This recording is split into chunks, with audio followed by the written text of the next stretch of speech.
Boa tarde, queridos e amados ouvintes da nossa querida e amada Rádio Catedral e também ouvinte do nosso querido e amado programa Viver Bem. Eu, Sônia Nascimento, abrindo mais um domingo com o programa Viver Bem. Este que começa agora, 14 horas, e vamos juntinhos com vocês até às 15 horas, gente. O tema de hoje, olha que bacana, vocês vão amar, eu também. Relações familiares. Nem tudo são flores, porque somos humanos.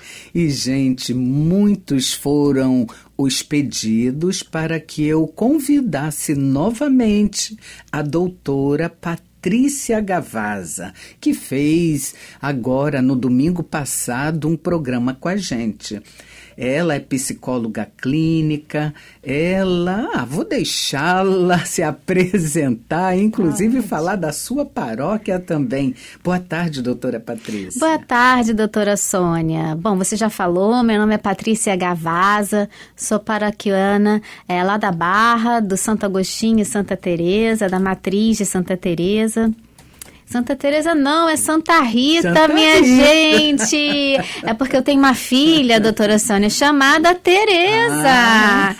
Santa Rita. E eu tenho uma filha chamada Teresa e outra Lana. Beijo para ela. Sou psicóloga clínica, psicóloga organizacional. Tenho mais de 17 anos de experiência. Sou logoterapeuta.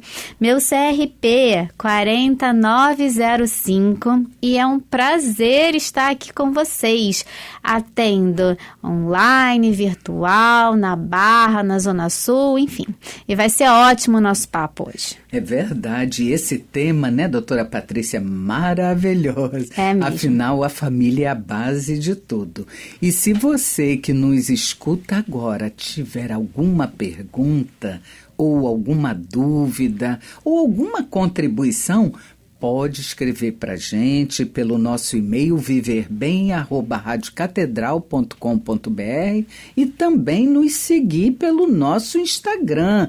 Isso, o programa Viver Bem tem um Instagram, PGM Viver Bem, tudo junto, PGM Viver Bem. Vai perder o programa, ou precisa sair para visitar a sogra, ou vai para um restaurante agora, domingo é sempre o almoço um pouquinho mais tarde, não é mesmo? Pode ficar tranquilos, porque o programa fica gravado no canal do YouTube da nossa querida Rádio Catedral. Então, vamos começar perguntando, o que é família, doutora Patrícia? Família, o que é família? Bom, a família é um organismo que a gente diz, né, um sistema vivo de pessoas que têm vínculos, né, e não necessariamente vínculos de genitores, né, eu nasci dessa pessoa, enfim, às vezes são vínculos afetivos, moram no mesmo ambiente, se relacionam, tem afeto envolvido. Né? Então, assim, é isso que a gente chama de família, né? Pessoas que se relacionam, que passam um grande período de vida tendo esse vínculo afetivo com outras, né? Que tem experiências em comum, que veem filhos nascerem, crescerem, mudar de idade, chegar à vida adulta. Então, são pessoas que passam tempos conosco, né? São a nossa família. É isso que a gente chama de família.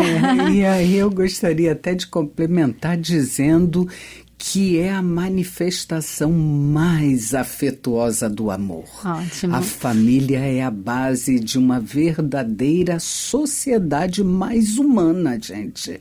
Interessante também dizer que eu diria, a maior instituição, não uma instituição, é o maior grupo encarregado de formar seres humanos, ou seja, o maior grupo encarregado de formar quem somos, como enxergamos o mundo e como agimos também.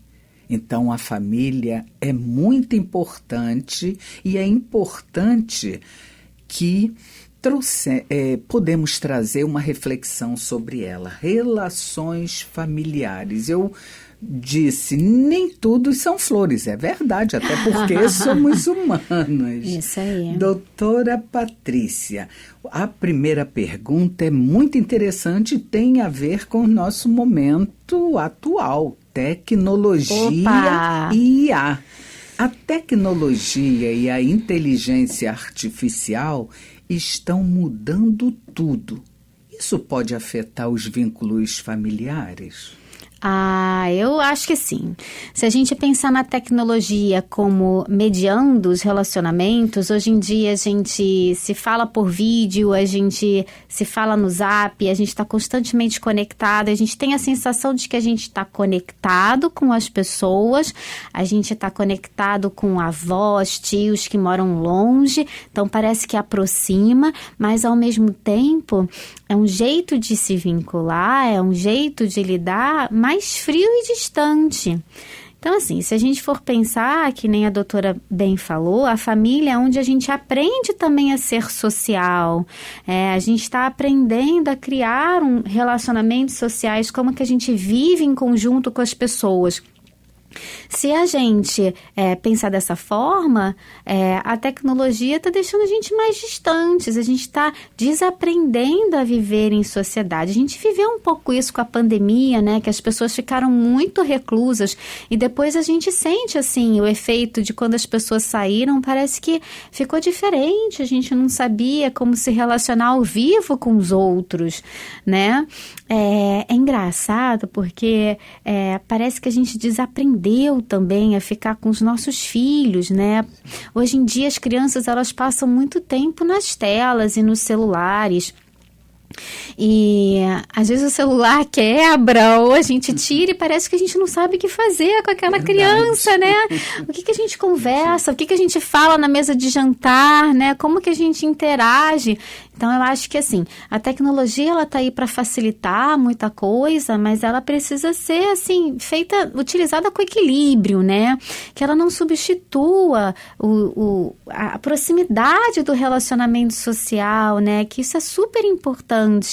Tem casais que eu conheço que às vezes só brigam pelo Zap. Tem mais facilidade de dizer realmente o que eles sentem através do Zap, gente. Então, assim, eu acho que uma coisa não pode substituir a outra, né? A gente precisa usar isso com parcimônia. E não esquecer que somos seres humanos, né, doutora Sônia? Precisamos de afeto, precisamos nos relacionar com o outro ao vivo e a cores. Sentir, ver as expressões, aprender o que ele está sentindo. Eu acho que tudo isso faz muita parte de ser humano. É verdade. A tecnologia, ela tem, sim, um valor, né? Nós reconhecemos, mas também constatamos até em nossos consultórios que elas estão transformando os vínculos familiares, sim, né? Ela tem, eu diria que poderíamos dizer, uma faca de dois gumes. Tanto aproxima as questões de distâncias geográficas, como também pode criar abismos geracionais. Por quê? A geração do quarto. A geração que vai para o quarto na hora de um jantar ou na hora de um almoço, que leva para o quarto seu sanduíche e fica por isso mesmo, porque está no computador, está num jogo que eu esqueci o nome. Roblox isso, da vida. Isso, doutora Patrícia, que é jovenzinha. Então, ela pode aproximar pessoas, né, famílias que moram em outros países, mas também pode gerar esse distanciamento emocional, que não é apenas um distanciamento físico. Pessoas que moram sob o mesmo teto, familiares, mas que uma geração está no quarto e outra está na sala, na televisão. Por que não voltar autoridades, papai e mamãe, como a doutora Patrícia colocou aquele almoço à mesa? Pelo menos aos domingos, né? Que todos podem estar juntos. Vamos combinar com os adolescentes ter um almoço de domingo em família. A mesa é muito sagrada, gente, e representa bem o vínculo familiar. Isso aí. Devo controlar, outra pergunta, doutora, devo controlar o acesso dos meus filhos às redes sociais ou isso invade a privacidade deles? Nossa, bem atual essa pergunta. Bom, assim, eu acho que primeiro de tudo, assim, controlar não necessariamente é invadir a privacidade do outro, né? Eu acho que a gente começa a falar de ter privacidade deve ser compatível com a idade e a maturidade emocional que os nossos filhos têm, principalmente na internet, né? O que a gente precisa se perguntar é assim, meu filho tem capacidade de se defender, né, disso no mundo? Ele tem essa capacidade? Não só na internet. Quando a gente pensa assim, deixar o nosso filho ir para a padaria, ir para a esquina sozinho, deixar ele ficar no play do prédio ou no condomínio, ir para a casa do amiguinho, dormir na casa do amiguinho. Acho que isso tudo são relações que a gente precisa entender, né? O que a gente precisa controlar, como que a gente vai estabelecer regras, né? E a pergunta que eu sempre me faço quando eu tenho esses desafios na minha casa os meus filhos, as minhas filhas têm condição de se defender sozinho, entender os perigos dessa situação? Se acontecer algo fora do esperado, ela vai ter capacidade de saber como agir, quem procurar? Então, assim, a gente precisa comum no desenvolvimento das nossas crianças que a gente estabeleça autonomia com responsabilidade, né? Isso vai dizer que a gente vai controlar, sim, muitas situações, né? Voltando para a situação da internet, eu acho que a internet, as redes sociais como um todo, são ambientes hostis. É hostil. É como se você estivesse andando por uma rua escura, né? Você vai deixar seus filhos andarem por uma rua escura que oferece perigo? A internet você tem muitas ruas escuras e muitas coisas que você não consegue ver direito o que estão acontecendo.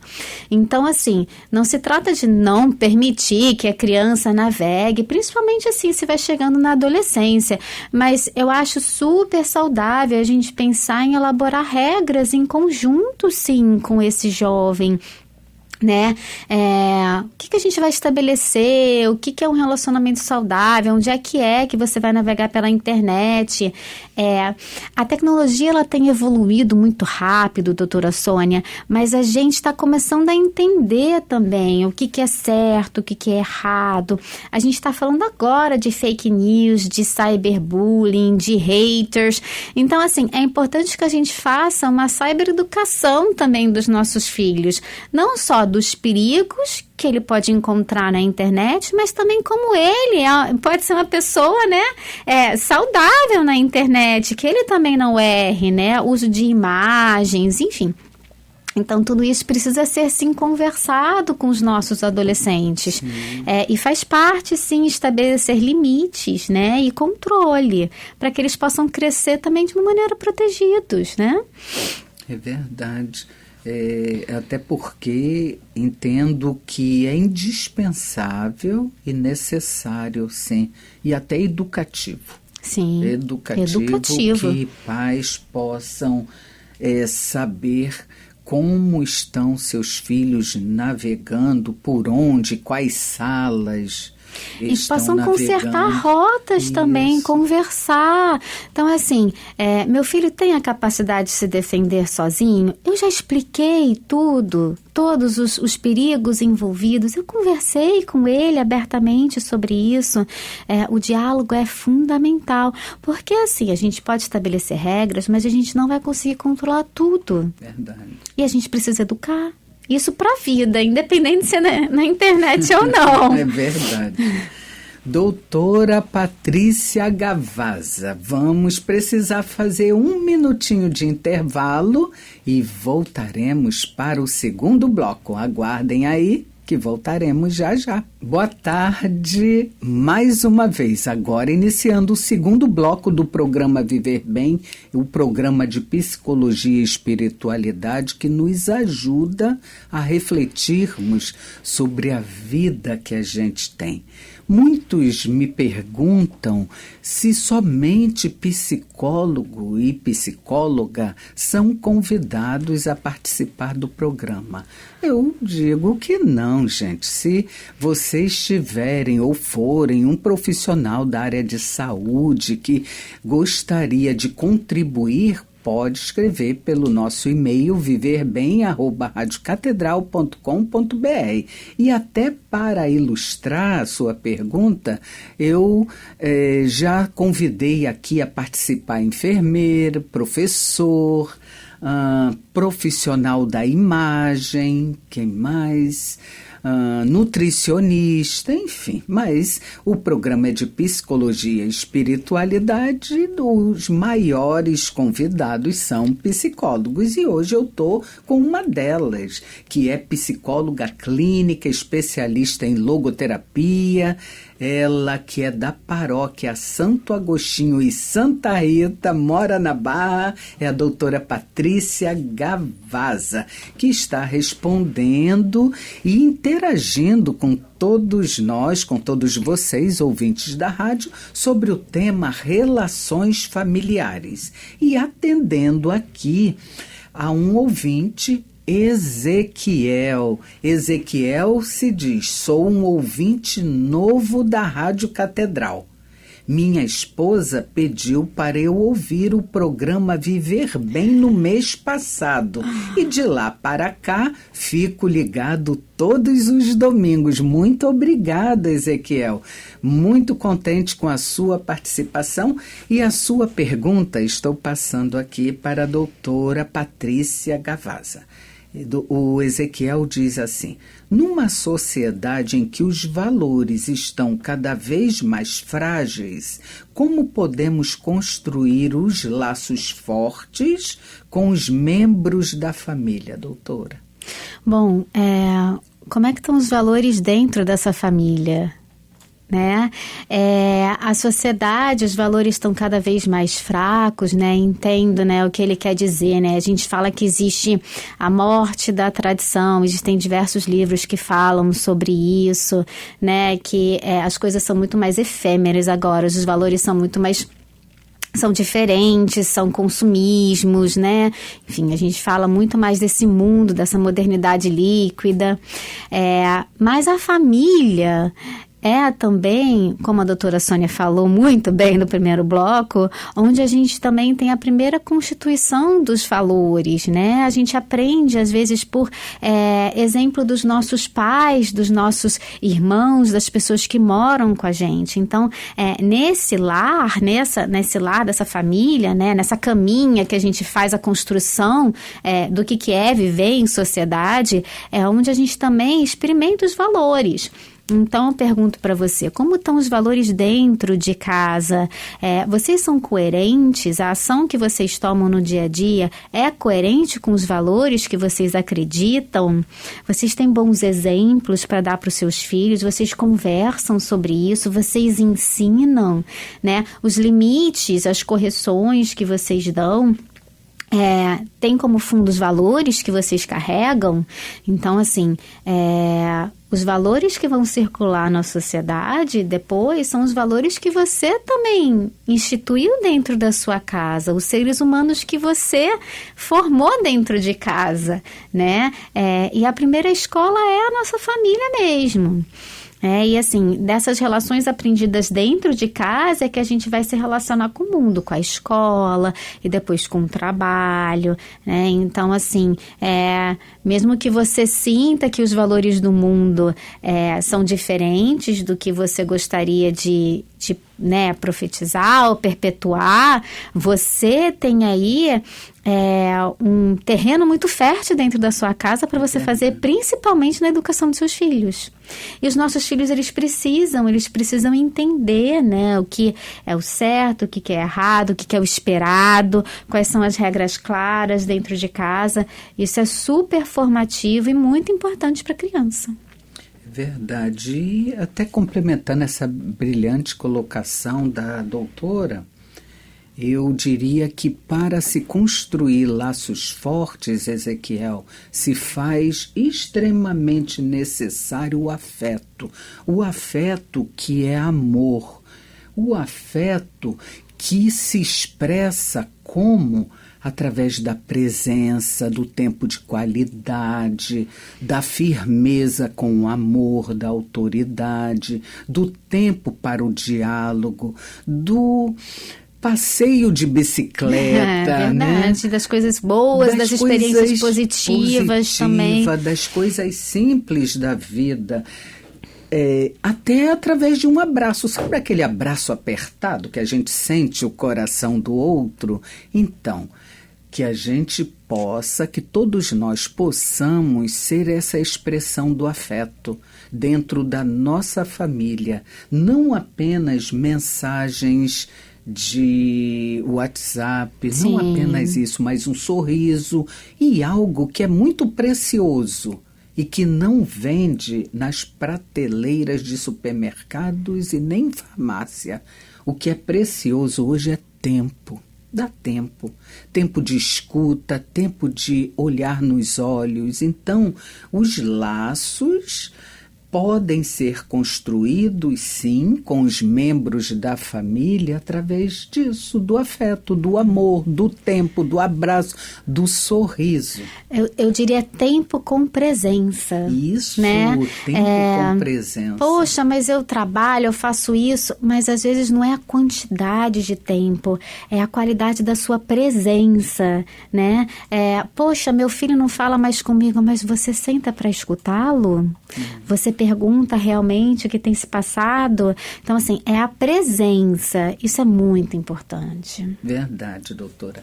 Sou parte de uma família reconstituída, com filhos de diferentes casamentos. Como lidar com os conflitos? Olha, é desafiador mesmo, viu? Quando você fala com filhos de diferentes casamentos, você pode ter, por exemplo, um genitor, um pai em comum, mas você vai ter diversas mães diferentes, né? E cada mãe tem valores também que passam de uma maneira diferente para os filhos. E assim vice-versa. O que eu acho que a gente tem que sempre lembrar, doutora Sônia, é que cada criança ela é única e irrepetível no mundo. Sim.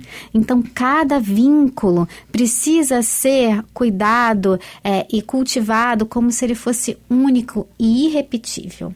Muitos conflitos que a gente tem em qualquer tipo de família, principalmente famílias, né, com filhos de diferentes casamentos, às vezes assim, a sensação de que um vínculo foi mais cuidado do que o outro. Um filho às vezes recebe mais atenção do que o outro. E isso é muito importante, que o pai e a mãe sempre cultivem os vínculos com seus filhos que são irrepetíveis. Quando uma criança nasce, é responsabilidade, sim, paterna e materna, cuidar desse vínculo e dessa criança enquanto ela desenvolve. Então, assim, isso a gente não pode substituir. Nenhum pai, nenhuma mãe é substituível, né? Madrastas e padrastos têm um valor enorme também para trazer afeto, para trazer um bom convívio, mas pai e mãe não são substituíveis, né? E assim, eu acho que não existe fórmula mágica. E é muito difícil, sim. Mas a gente precisa apostar no diálogo, na conversa. Geralmente o que causa mais confusão, doutora Sônia, é o que não é dito.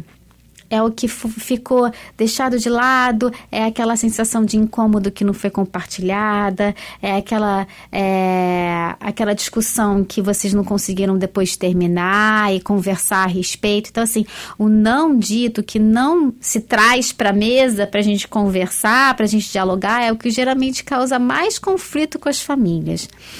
E Diálogo, gente, conversa. Quando junta todo mundo numa mesma casa, é importante vocês criarem regras em conjunto de como que essa família nova vai funcionar. Como funcionava antes, talvez não funcione agora nessa nova estruturação da família. E é importante que vocês consigam conversar. E principalmente com crianças e adolescentes, trazer eles para participarem dessa conversa, das regras, de como que a nova rotina da família vai funcionar, quais são as regras em conjunto com todo mundo que mora nessa mesma casa, quais são as tarefas que vão ser divididas, enfim, bolar novas regras. É uma nova família que precisa de um novo jeito para funcionar. Então, assim, com paciência, com diálogo, com afeto. A gente precisa conversar e a gente precisa conseguir criar momentos de convívio em conjunto, porque se a gente não criar momentos de convívio em conjunto, a gente também nunca aprende a conviver com as pessoas novas, né? A nossa liberdade, ela termina quando a liberdade do outro começa. Então é importante que a gente respeite os espaços também, principalmente se tiver mais de um pai envolvido e mais de uma mãe envolvida na equação. É verdade, não existe ex-pai, não existe ex-mãe, né? Como a doutora bem colocou. E quando se fala nesse sou parte de uma família reconstituída, com filhos de diferentes casamentos. Gente, nós estamos pontuando aquilo que nós recebemos em nossos consultórios, né? Que o conceito de família atualmente mudou muito. Então, nós também lidamos com esse lugar de filhos que são de famílias reconstituídas, novos conceitos. Dizem, doutora Patrícia, dizem que a criança é um reflexo dos pais. Isso é verdade? Isso é bem, às vezes, polêmico, né? Para nós que somos mães, né? Se a criança tem algum comportamento que a escola reclama, é porque é o reflexo do pai, né? Poxa, eu sou responsável por... Eu tenho algumas amigas que falam assim, poxa, Patrícia, eu sou responsável por tudo, então, tudo que dá certo e tudo que dá errado também com os meus filhos, né? Isso é muito cruel. Enfim, vamos lá, vamos aos poucos. Sim, as crianças, elas são um reflexo dos pais, no sentido que a gente até comentou um pouco aqui, né? Na família que a criança aprende sobre as emoções, sobre os valores, sobre o certo, sobre o errado, como reagir a determinadas situações. Ela vai aprendendo primeiro com os pais, com o pai e com a mãe, que diz o que está certo, o que está errado, o que é permitido, o que não é, que incentiva certas coisas, que outras coisas não incentiva tanto. Então, nesse sentido, a criança acaba sendo um pouco de nosso reflexo. Inclusive, assim, não sei se vocês já viram, às vezes você conhece, né, os filhos da sua amiga ou de alguém da família, você fala assim, nossa, é igualzinho a mãe, nossa, é igualzinho ao pai, porque as crianças, elas vão aprendendo muito por imitação também, né, então, eles refletem um pouco a gente, sim. Mas é importante que a gente entenda que as crianças, elas também nascem com uma personalidade, com um jeitinho delas, com o temperamento delas, mais extrovertida, mais introvertida, mais agitada. Elas têm um jeitinho que é só delas também, tá? E esse jeito também influencia em como elas são. E elas vivem outras experiências também, que não é só no âmbito familiar com o pai e com a mãe. Também vão ter experiências na escola, com grupos de amigos. Então, elas sofrem influência não só dos pais, mas de todo um outro leque de coisas, e também tem muito delas também, do jeito delas. É um ser humaninho, irrepetível, tá? Então, as crianças, elas refletem um pouco do pai, mas não só o pai e a mãe. Tá? O que a gente também precisa dizer, que eu acho que é responsável que a gente diga aqui, é que assim, a gente está falando de reflexo, mas as crianças, elas reagem, trazer uma outra palavra para a discussão. As crianças, elas são às vezes uma reação do que acontece sim no âmbito familiar, tá? E eu acho que isso é mais fácil de a gente entender. A gente está falando de família, então assim, quando a criança ela nasce, a família é o sistema que vai trazer, né, que deveria trazer a segurança, ela entende que ela sobrevive ali, que ajuda ela a sobreviver ao mundo, que traz a segurança, as primeiras experiências. Quando esse sistema familiar é abalado de alguma forma, a criança ela pode reagir a isso. O que eu quero dizer?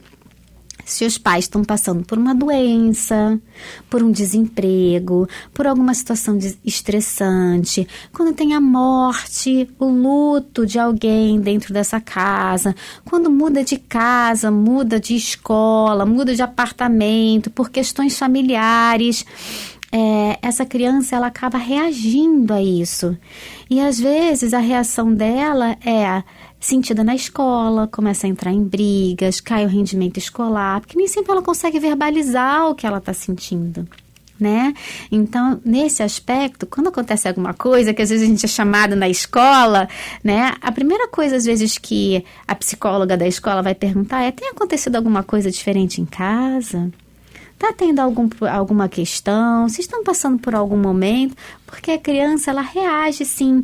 A gente, ela é muito ligada a nós. Sim. Então, se nós estamos emocionalmente abalados, essa criança, às vezes, reage e atua. E vai ter comportamentos que a gente talvez vai precisar de uma atenção especial para conseguir ajudá-la a passar por esse momento também. Perfeita, doutora Patrícia. O Ricardo de Osvaldo Cruz, ouvinte do nosso programa, pergunta: quais os sinais que uma família deve observar para entender que é chegado o momento para se buscar uma terapia familiar? Olha, eu acho assim, terapia é sempre benéfico, né, em todos os aspectos, para autoconhecimento. Inclusive, tem alguns teóricos que falam, né, que às vezes o mal é que a gente espera as coisas extrapolarem para procurar uma terapia. Se a gente tivesse procurado uma terapia antes, talvez a gente conseguisse lidar com as situações que são normais da nossa vida de um jeito muito mais saudável, né? Então, começando desmistificando um pouco essa questão de terapia, a gente só procura quando está tudo ruim, né? Bom, existe a terapia familiar, existe a terapia de casal, né? Então, assim, a gente também pode pensar nessas duas abordagens, né? É mais comum a gente pensar numa terapia de casal, principalmente quando as crianças são muito pequenas, né? Então, você vai fazer uma terapia de casal ali, ou psicoterapias individuais.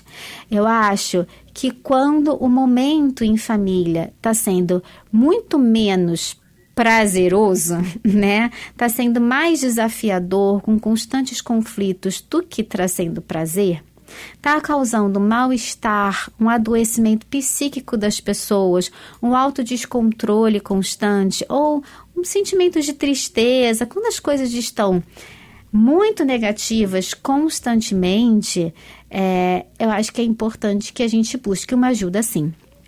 Tá? Justamente para a gente conseguir lidar com essas sensações e entender o que a gente pode fazer para auxiliar, né? O nosso âmbito familiar. Eu acho que quando a gente claro, às vezes a gente passa por situações difíceis, né? E é justificável um desemprego, uma mudança de casa, um apartamento que você teve que abrir mão, uma mudança escolar. Mas quando isso persiste para além desses eventos que acontecem na nossa vida, e a gente tem um lar que a gente começa a dizer já que é disfuncional, como assim? As pessoas, elas não conseguem mais ser funcionais, não conseguem acordar e ir para o emprego, a criança na escola está com mais problemas do que está conseguindo acompanhar, brigas constantes, né?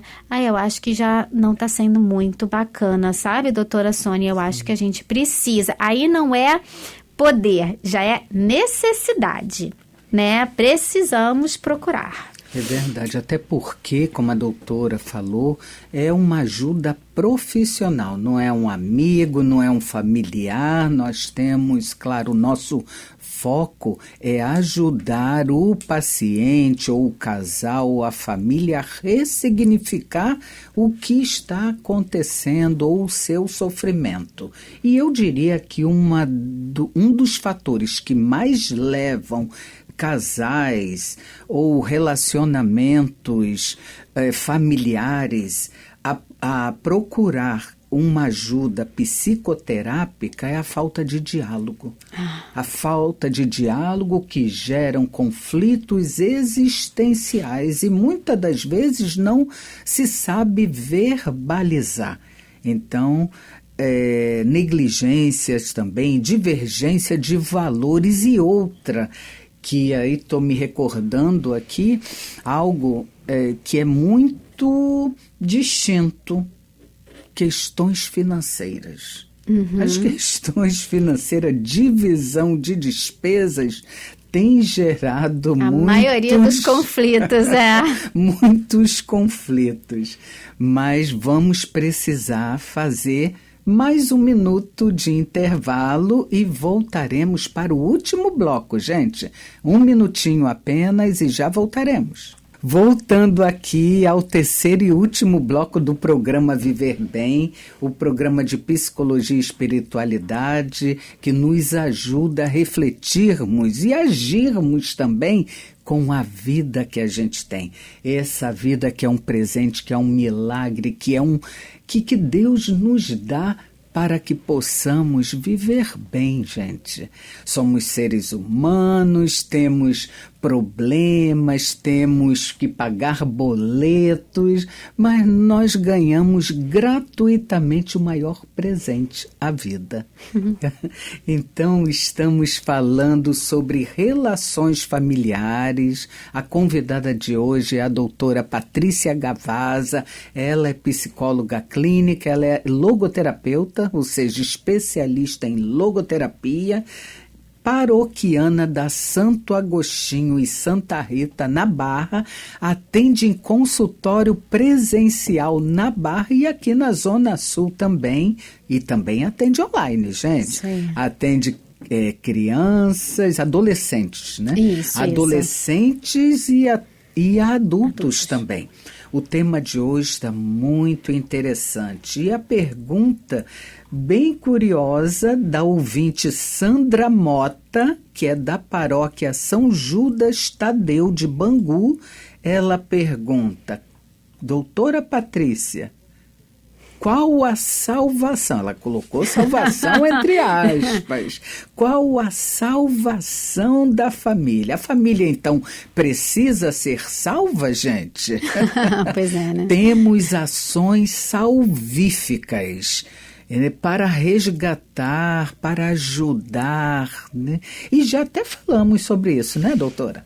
Já, eu acho que tem certas coisas que a gente pode melhorar o relacionamento familiar, que a gente pode sempre investir nelas, né?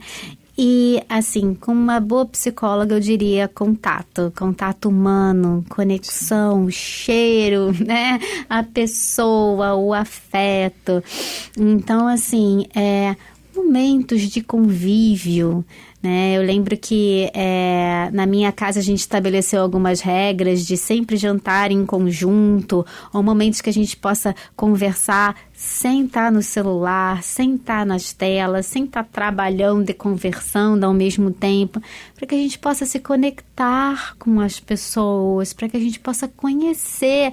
Porque olha só, gente, sim, é possível você viver no mesmo teto, sobre o mesmo teto, e você não conhecer a pessoa com quem você está convivendo. É triste, mas é possível. E ser família, né, uma família assim com relações positivas, funcionais, que faça com que as crianças se desenvolvam bem, é você conhecer cada um. E para isso a gente precisa criar momentos de conexão. Eu acho que essa seria uma dica, Sônia. O que você acha? Então, na verdade, eu não vou nem achar, gente, eu vou afirmar. Como pessoa humana, como mãe de família, como sou casada há 39 anos, com a graça e bênção de Deus, Tenho 2 netos, João e José. Claro, diferenças existem, a gente não casa com a gente mesmo, graças a Deus, que a diferença do outro e as dificuldades nos faz nos tornarmos mais fortes, isso eu garanto. Tem que ter paciência? Tem, mas sobretudo a salvação da família, eu afirmo, está no amor. Está no amor e no respeito às diferenças. Diferenças no modo de pensar, diferença no modo de agir. E, para quem tem filhos pequenos, não terceirizar, não achar que colocou num excelente colégio, que o colégio é caro, ou que tem 10 babás. Né? Isso, gente, não é julgamento. Isso é constatação. Não achar que deve terceirizar o tempo de amor. Um tempo que pode ter firmeza, sim, dar limites aos filhos, aos adolescentes, se faz necessário para uma sociedade mais humana e mais feliz. Então, firmeza com amor. Sim. É isso. E outra palavrinha, respeito. Ah, com certeza. Respeito para os pais e respeito para as crianças, para os idosos também, né? Olha, a ouvinte Mariângela, ela diz, ela tem um contexto. Vivo dentro da mesma casa com meu marido e meus 2 filhos, mas há cerca de 10 meses estamos, meu marido e eu, separados de corpos. Já até me acostumei, mas sei que essa situação não é boa para nossos filhos. Doutora, alguma orientação? É um contexto até delicado, né, bem doutora? delicado. Eu acho que, assim, a gente precisa entender o que está acontecendo, quais são as vontades envolvidas, né? E quais são as decisões a serem tomadas. E isso só você e o seu esposo sabem. Então, é importante que vocês conversem sobre a situação que vocês estão passando e se perguntem como que vocês chegaram nesse lugar. É trabalhar essa situação junto com o seu esposo. Nós, psicólogos, a gente não tem uma verdade, né, sobre a vida das pessoas. A gente ajuda as pessoas a encontrarem as suas verdades, a entender o que se passa com elas e tomarem decisões conscientes. Agora, os filhos, eles percebem o que acontece com os pais, mesmo que eles não verbalizem, eles entendem que tem alguma coisa acontecendo. Então, assim, a saúde do seu relacionamento, a saúde sua e do seu marido, a saúde emocional de vocês dois, do relacionamento de vocês, interfere sim na vida dos seus filhos. E é por isso que é importante que vocês conversem. E não, vai empurrando para debaixo do tapete e vai vendo o que vai acontecendo, né? A criança, ela também entende essa insegurança que está rolando no ar, né? Por isso que, às vezes, assim, ser pais é ser o adulto responsável e poder tomar decisões que vão afetar da melhor maneira os nossos filhos também, né? Então, assim, cuidar da nossa saúde emocional é também cuidar dos nossos filhos, né? Então, eu acho que vale a pena você se refletir um pouquinho, você refletir, né, sobre esse assunto, né, junto com o seu marido também, né? As decisões que vocês tomam ou que vocês não tomam também afetam seus filhos. É isso, acho que o diálogo e comunicação sempre. É verdade. E também, se não, ela diz 10 meses, cerca de 10 meses, uma dica com sentido. Como é o nome? Mariângela. Uma dica com sentido é procure um psicólogo, procure ajuda profissional. Nós somos imparciais. Na verdade, nós vamos nossa missão é ajudar o ser humano a encontrar sentido. E se vocês se mantêm unidos, mesmo que separados de corpos, às vezes é apenas uma poeirinha que está se jogando para baixo do tapete, mas vocês não foram unidos por nada.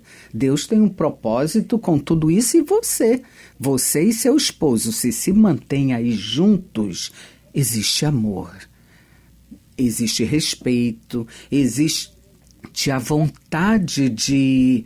Acredito, estou inferindo, né? Mas eu acredito sinceramente que existe algo de muito bom que levaram vocês a se unirem. Então não será um ciscozinho ou uma poeirinha, claro, respeitando também os motivos de cada um.